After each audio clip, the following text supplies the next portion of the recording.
Good morning mga bossing. Ngayon ay July 10, 2026. Papa-PMS tayo ng ating Vios. Ang ating Vios ay meron ng 16,700 auto. Bali, pang-apat na natin to na pa-PMS sa kasa. Kasi yung unang PMS, first 1,000, then yung 5,000, 10,000, ngayon 15,000. Sumobra lang ako ng 1K auto kasi galing tayo ng probinsya bumiyahe. So tara, muna tayo ng kasa.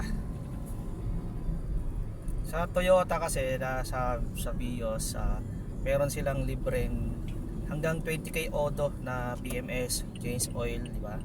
So syempre i-avail natin 'yon, sayang din naman. Wala ka namang babayaran. So after niyan, after ng 20,000 ng pang-limang PMS, kasi nga first 1,000, 5,000, 10,000, 15,000 and the last yung 20,000. So pag na-avail na natin lahat yon, saka na tayo magpa-PMS ng DIY na uli tayo. DIY tayo na uli, maglilinis ng mga brakes, mag-check ng mga dapat i-check sa ating sakyan. Siyempre yung change oil, palit oil filter, di ba? Palit air filter, palit cabin filter. So tayo nagagawa niyan after natin ma-avail yung libreng PMS. Okay? Let's go.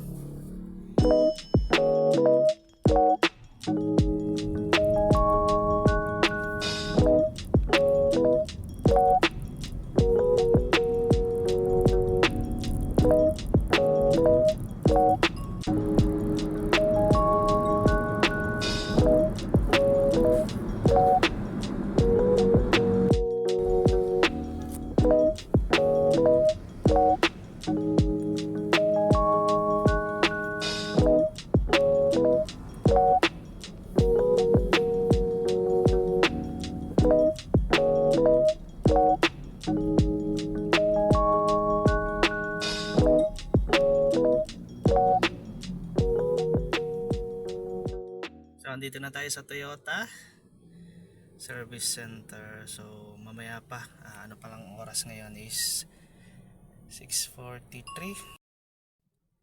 Ang opening kasi nila is 7:30 AM. So pinakauna tayo sa pila. Okay, antayin na lang natin na magbukas saka natin pumasok. Okay? So yung ating trip BO do isiset ko na ng 0 ulit kasi last PMS nakaset to ng 0.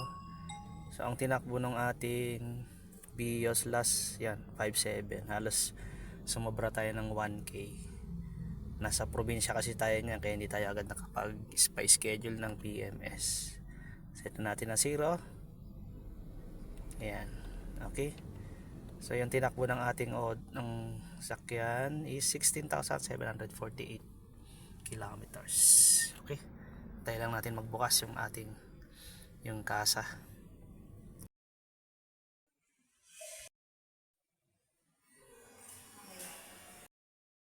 So ayun, tapos na yung ating PMS.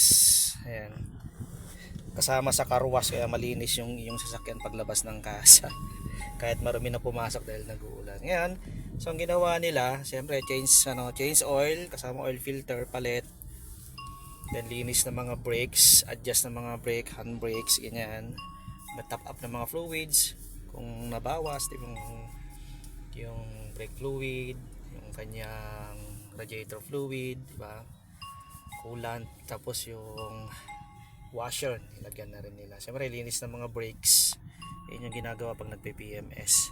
Okay, siyempre scan. So after na 20,000 balik tayo, 5,000, after 5,000 auto balik ulit tayo ulit. Okay, so yun yung ginagandaan pag dito sa kasa magpa-PMS. Pero siyempre libre kasi kaya ina-avail natin. After ng 20,000 auto, tayo na ang magpa-PMS sa ating sasakyan. Okay.